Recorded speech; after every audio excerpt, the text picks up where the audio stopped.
আপনি কি আর্টস নিয়ে পড়াশোনা করেছেন, কমার্স নিয়ে পড়াশোনা করেছেন?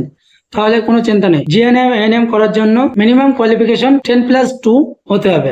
2026 সালের নার্সিং জিএনএম এএনএম এর কোশ্চেন প্যাটার্ন কিরকম থাকবে, কি কি সাবজেক্ট থাকবে, কত মার্কসের থাকবে, কি ধরনের কোশ্চেন হবে, মোড অফ এক্সামিনেশন, টাইম কতটা থাকবে, নেগেটিভ মার্কিং কি, এলিজিবিলিটি ক্রাইটেরিয়া কি, সব এই ভিডিওতে আলোচনা করে পুরো ভিডিওটা স্কিপ না করে দেখতে থাকবেন। ভিডিওটা হেল্পফুল মনে হলে লাইক শেয়ার সাবস্ক্রাইব করতে বলবেন আশাদ মেড চ্যানেলকে। সাবজেক্ট প্রথমে আমরা দেখে নেব সাবজেক্টে কি কি সাবজেক্ট আছে। লাইফ সায়েন্স আছে, ফিজিক্যাল সায়েন্স আছে, বেসিক ইংলিশ আছে, ম্যাথামেটিক্স আছে, জেনারেল নলেজ এবং লজিক্যাল রিজনিং। কোন সাবজেক্টে কতটা কোশ্চেন? ক্যাটাগরি 1, ক্যাটাগরি 1-এ ফুল মার্কস থাকে ইচ কোশ্চেনে 1 নম্বর, আর ক্যাটাগরি 2-তে থাকে ফুল মার্কস 2। টোটাল কোশ্চেন কতটা, টোটাল মার্কস কতটা? লাইফ সায়েন্সে টোটাল কোশ্চেন থাকে 30টা, ফিজিক্যাল সায়েন্সে থাকে 15টা, বেসিক ইংলিশে থাকে 15টা, ম্যাথামেটিক্সে থাকে 10টা, জেনারেল নলেজে থাকে 10টা, লজিক্যাল রিজনিং এ থাকে 5টা।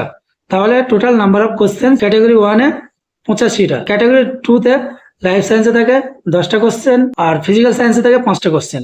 টোটাল কোশ্চেন থাকে 15টা। টোটাল কোশ্চেন কটা আছে লাইফ সায়েন্স থেকে? টোটাল কোশ্চেন লাইফ সায়েন্সে থাকে 40টা, ফিজিক্যাল সায়েন্সে থাকে 20টা, বেসিক ইংলিশে থাকে 15টা, ম্যাথামেটিক্সে থাকে 10টা, জেনারেল নলেজ থাকে 10টা, লজিক্যাল রিজনিং থেকে 5টা।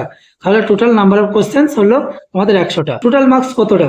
লাইফ সায়েন্সে 50, ফিজিক্যাল সায়েন্সে 25, বেসিক ইংলিশে থাকে 15, ম্যাথামেটিক্সে থাকে 10, জেনারেল নলেজে থাকে 10, লজিক্যাল রিজনিং এ থাকে 5। তাহলে টোটাল মার্কস হলো 115। তাহলে টোটাল জিএনএম এএনএম এর ফুল মার্কস হলো 115 নম্বর। তাহলে কোশ্চেন টাইপ কি কি ধরনের কোশ্চেন থাকে আমাদের? কোশ্চেন টাইপ থাকে এমসিকিউ। আর কবে এক্সাম হবে? 2026 সালে 14/6/2026 এক্সাম ডেট আর কি অ্যাপ্রক্সিমেটলি। কিভাবে এক্সাম হবে আমাদের? মোড অফ এক্সামিনেশন হচ্ছে অফলাইন। আর নেগেটিভ মার্কিং কি থাকে? 1/4 ইচ কোশ্চেন নট অ্যাটেম্পটিং 0।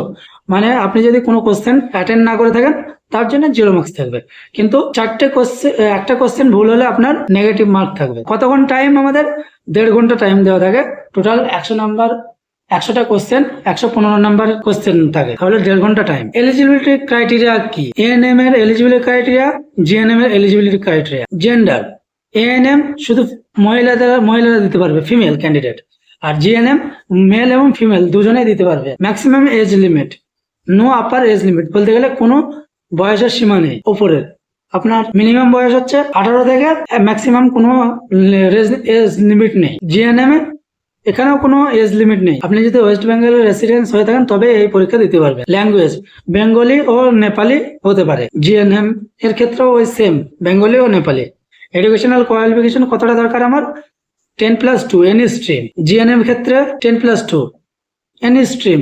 আপনি কমার্স ও আর্টস থেকে হন, সায়েন্স থেকে হন, যে কোনো কোর্স করে থাকেন সেখান থেকে আপনি দিতে পারবেন। মেডিকেল ফিটনেস কি? মেডিকেল ফিটনেস আপনাকে অ্যাডমিশন এর টাইমে দেখাতে হবে, সেটা অ্যাপেন্ডিক্স 3-তে দেওয়া থাকবে। ভিডিওটি হেল্পফুল মনে হলে লাইক শেয়ার সাবস্ক্রাইব করতে ভুলবেন না। ভিডিওটি ইনফরমেশন হলে আপনার বন্ধুদের শেয়ার করতে ভুলবেন না।